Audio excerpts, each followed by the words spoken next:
feel so very comfortable right from the welcome to the community standards or agreements. I'm not sure of the terminology you use, the format, like the whole container and the way that people participate and interact. It's really respectful.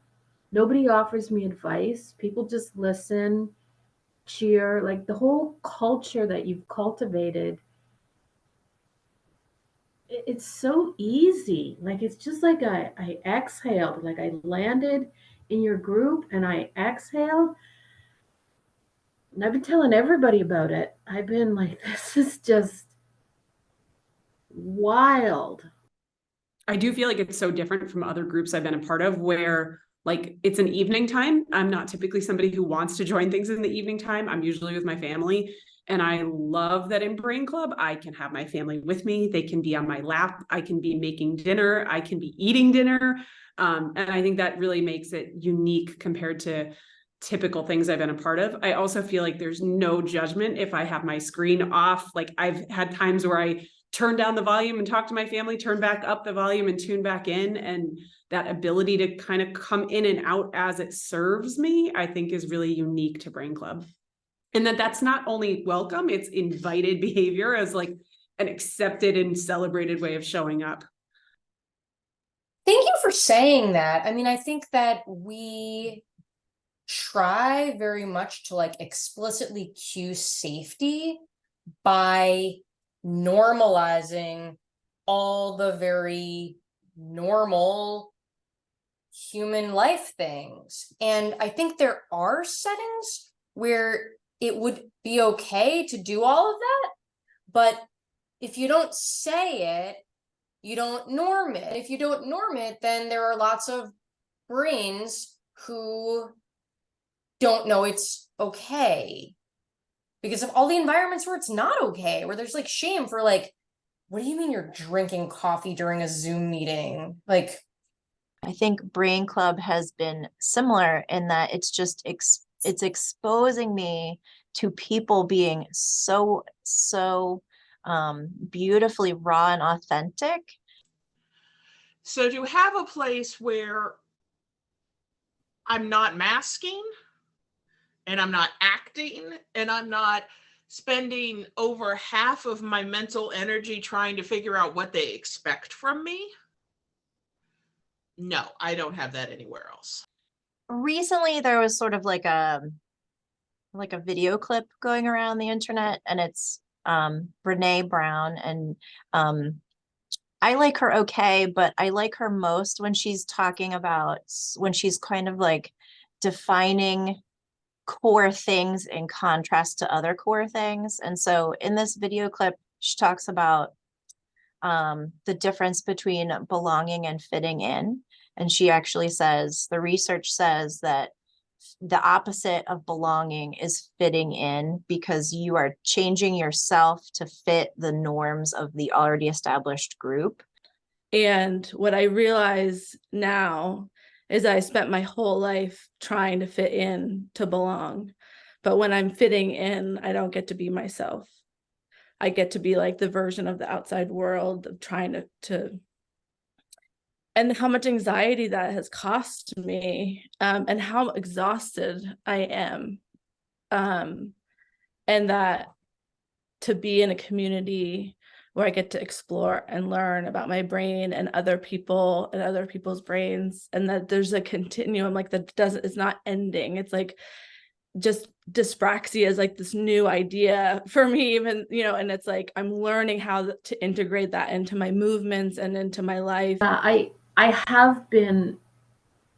had autism since birth, but I haven't had the words for it or the understanding that this is my experience. So I'm doing a bit of time traveling.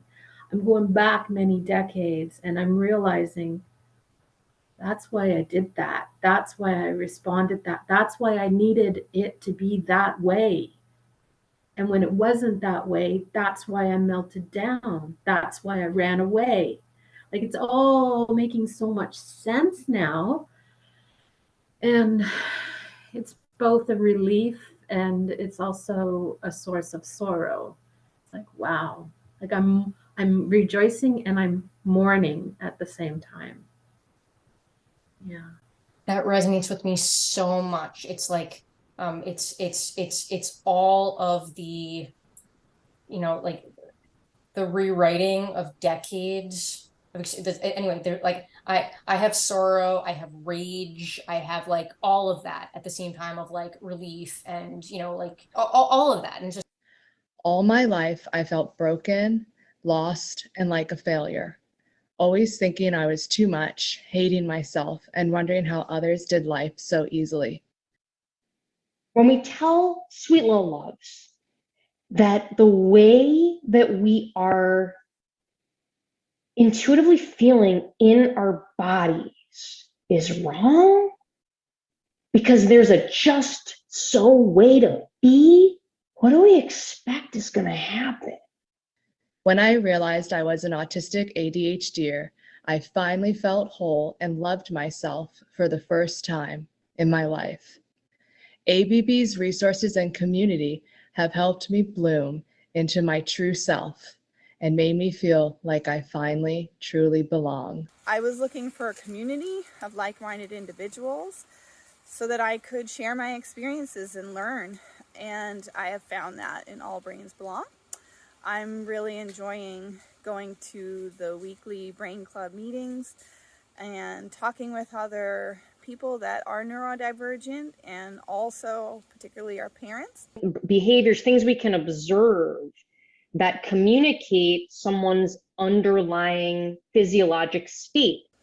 I'm learning new strategies on how to communicate better for my kids and advocate for my children in school system. Big part of my motivation, in trying to find answers for all of this is so that my kiddos don't have to deal with that, like so that they have a safe space to fall apart, break down, be dysregulated, feel all the feelings, but also like feel the joy. Oh my goodness. I think it's helped me recognize so many, you know what? I think so much of what we do, like when we're talking about neurodiversity, is we identify like that's ableist and this is wrong and that's a problem. And I think one of the things that makes Brain Club really unique is it not only names the thing and names the problems, but it also offers strategies to do it better. And I think that's just so unique. So like in my own family, it's not just saying this kind of parenting might not be the most effective or helpful doesn't feel good for me, and it probably doesn't feel good for my kids, but it's also inviting me to parent in a way that I maybe hadn't thought about, and people sharing their experiences doing that. And I think it's helped me get a little more experimental in my parenting in ways that feel more authentic, and I think have helped me and helped my kids a lot. I met Mel Hauser a couple of years ago on the State House lawn. And from Mel, I heard the term access needs for the first time in my life. And that same day, in texting with my family, I was able to create space for myself within my family for the very first time. And I am 52 years old.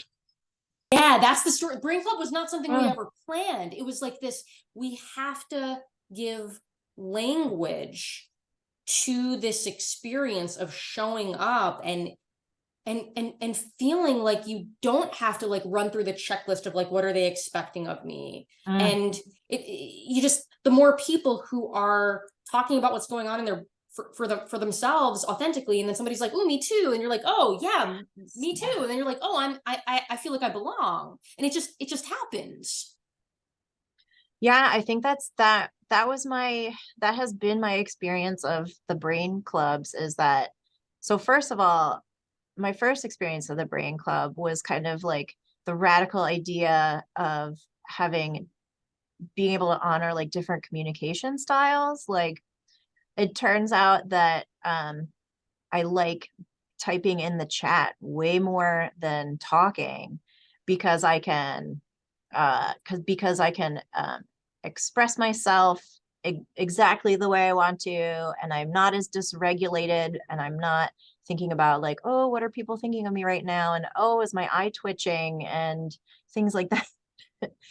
And then so I would just kind of like put random thoughts in the chat and get like immediate validation, or I would get like, oh, that's why I think that about that thing.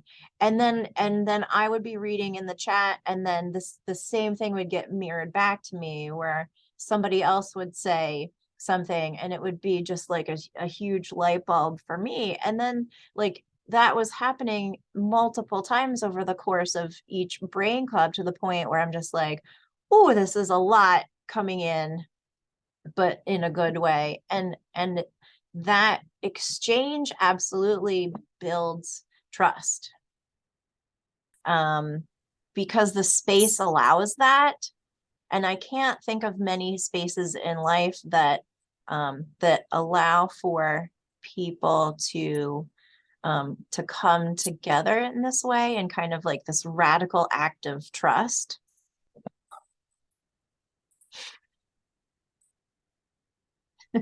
Holy cow. That means so much to me. It means so much to me.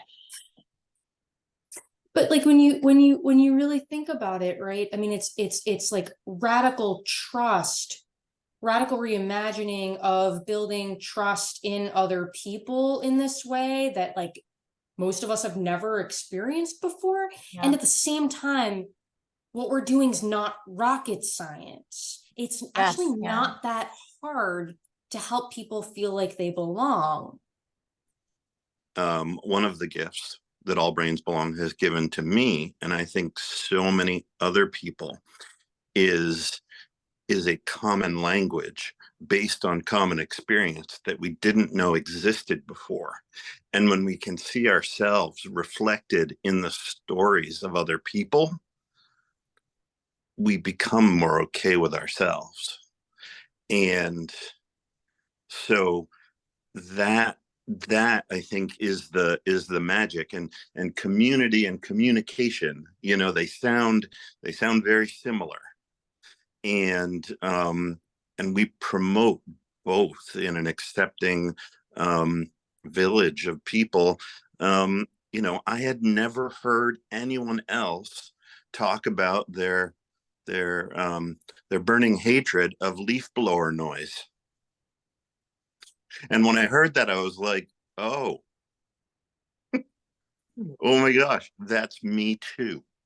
Someone becomes more familiar with their own experience when they hear someone or read someone describe it, and you're like, oh, that matches, but like I didn't necessarily have words to describe what that was. Yeah, like totally, that happens. Like that's what Brain Club is. Like that's what group medical visits are. Like that's what we do all day here.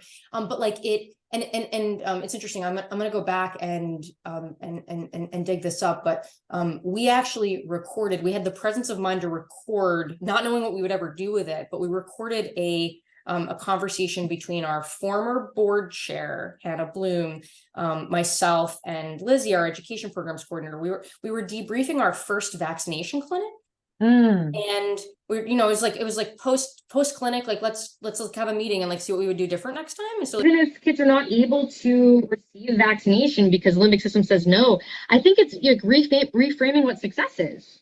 Yeah. You know, success is not always just getting the vaccine. Success is, wow, you recognized when you didn't feel safe and you honored your internalized signal of threat. Like, isn't that what we want? It's a good thing when people have a positive healthcare experience, like defining like the connection of, you know, I formed some sort of memory that wasn't awful. The more that pattern goes, right, those neurons that fire together, the more they do that, the more that pathway is accessible and has ease. There's no ease in that pathway for a lot of our nervous systems right now because there has been no autonomy, because there's been no agency, there's been no freedom and choice.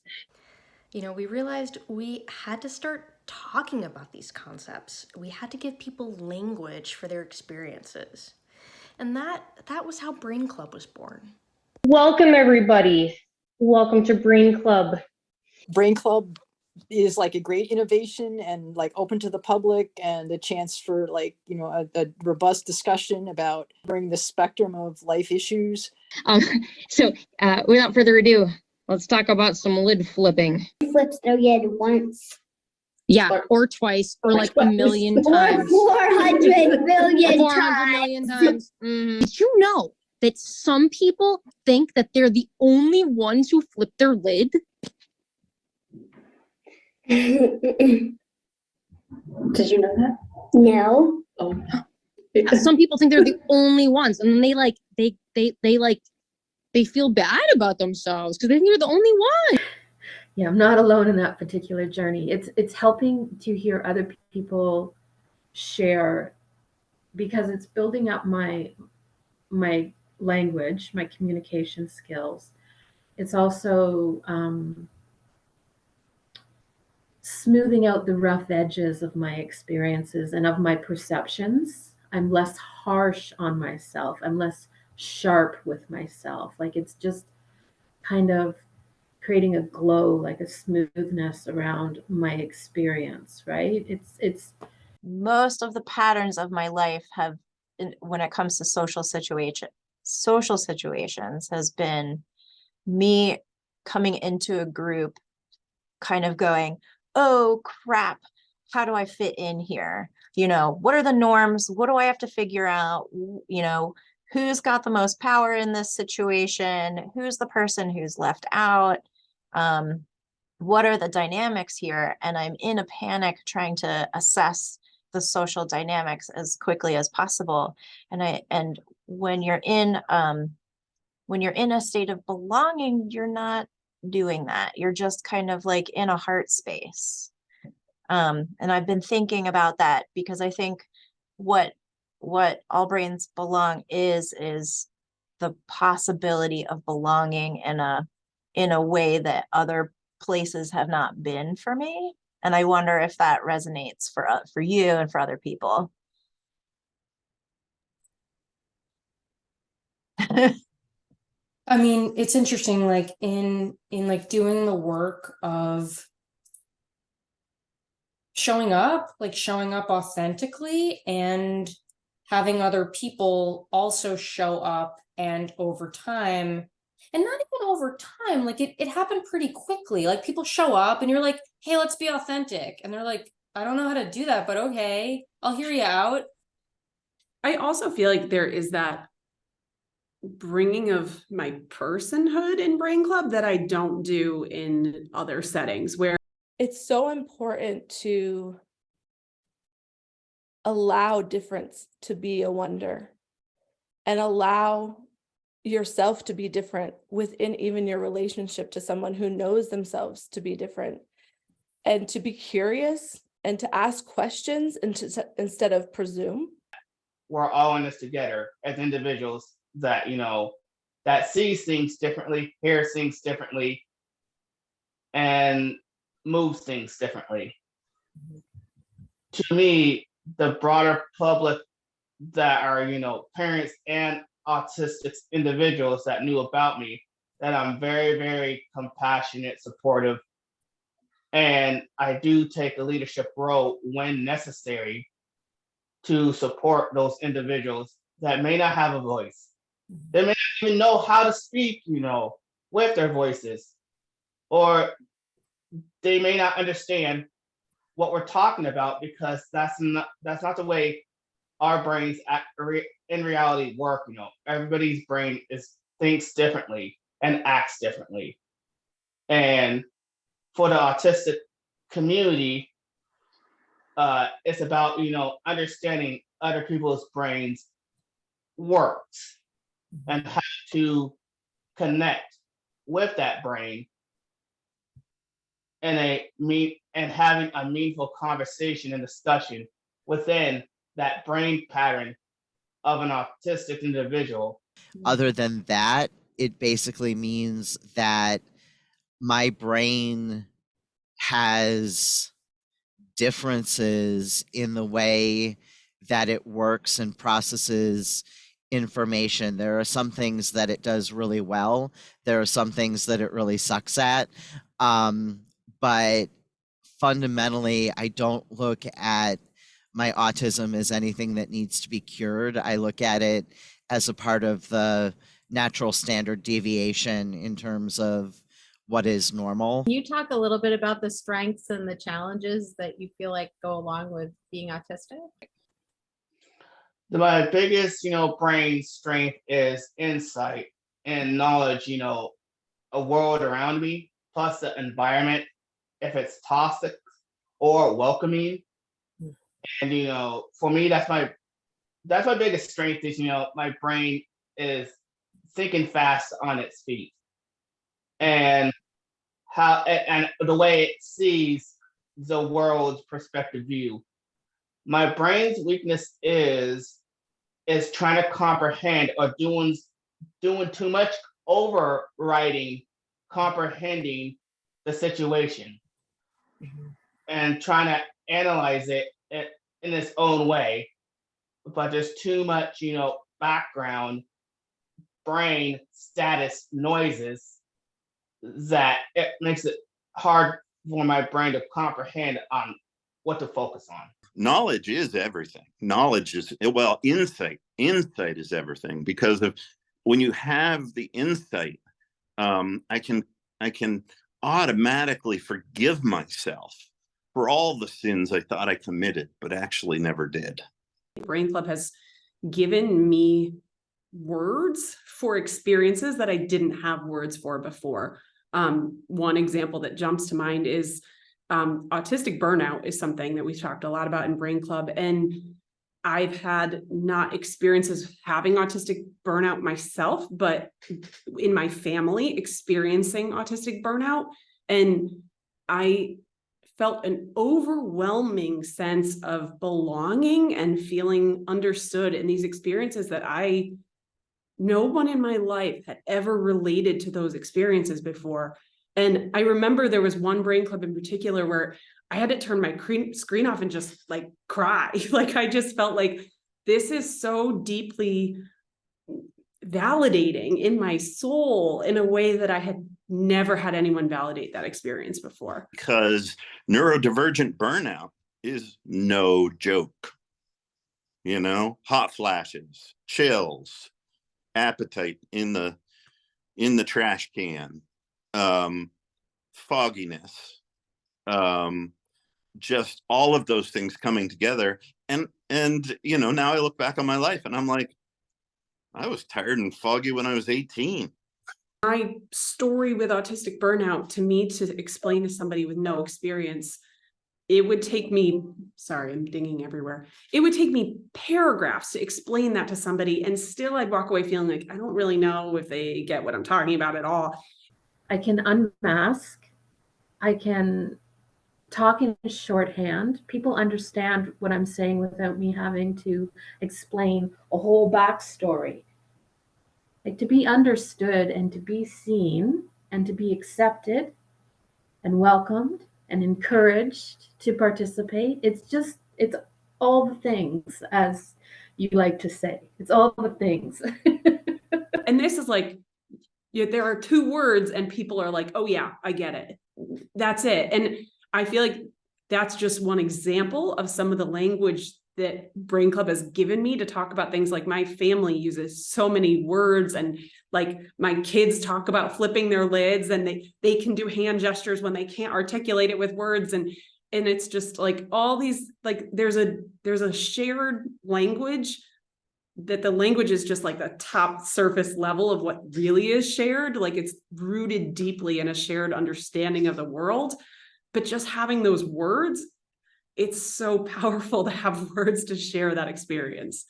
We have to give people language to talk about these things because they are universal. And yet we didn't grow up with any language to understand these things, name these things, experience these things, work with these things. Yeah.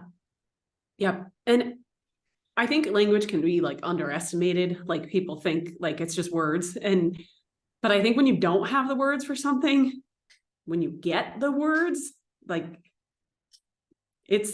I think it just it makes things feel okay when you have words to say what they are. Like I don't know, it makes them feel shared and connected and not so alone and isolated when you don't have words to describe them. And I'm extremely socially isolated. My world is a 4-block radius, pretty much. And I would like to say that I think one thing that's been really important to me is I'm not tired after Brain Club. I'm actually revived. Like, it's refreshing because it's easy to be there. So to find something that is engaging and fun and interesting but doesn't exhaust me, doesn't tire me, period, like not at all. It gives me spoons, if anything, and forks and some knives and a ladle. I think being in a neuromixed family, there is this ableist assumption that like neurodivergent folks have access needs and neurotypical folks don't. And I think just coming to an understanding of you have needs, I have needs, all of our needs are valid, and recognizing my own has helped me not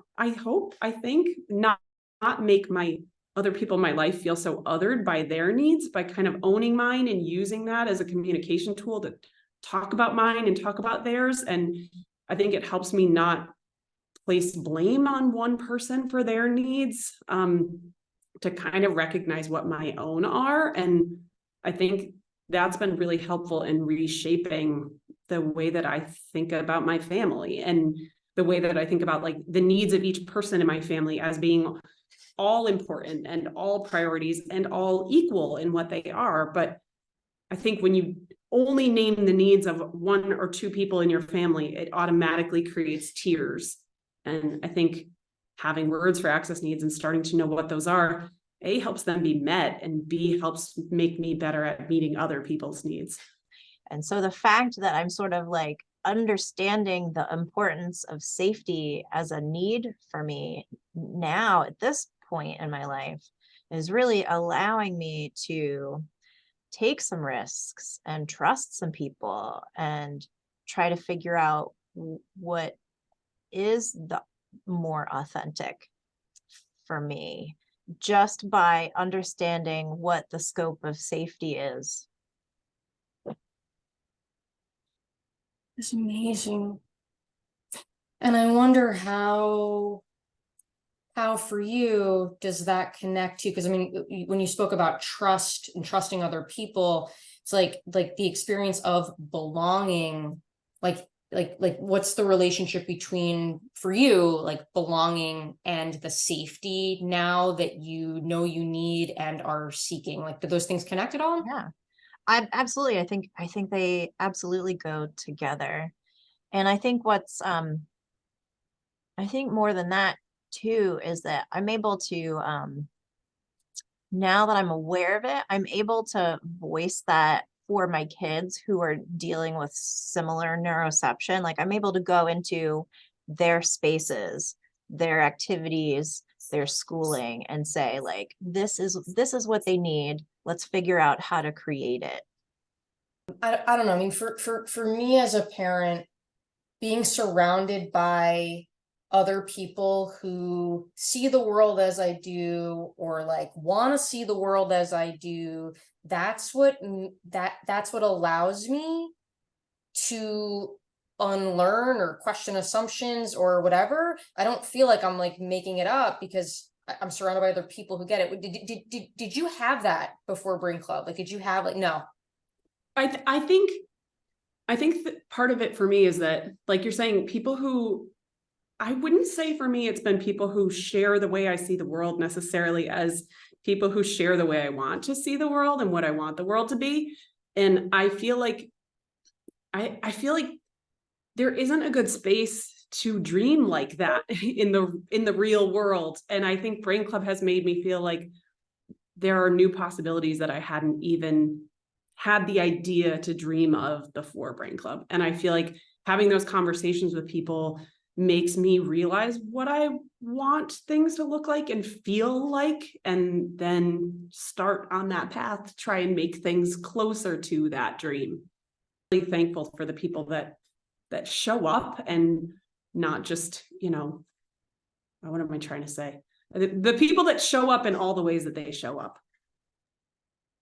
Oh, that's beautiful. No, it's exactly right. It's like, it's not All Brains Belong doesn't do the thing. All Brains Belong provides a structure and framework for the people, the village members to like rally together in this, like, this beautiful community of doing it differently, of reimagining, like you said, and reimagining a better life.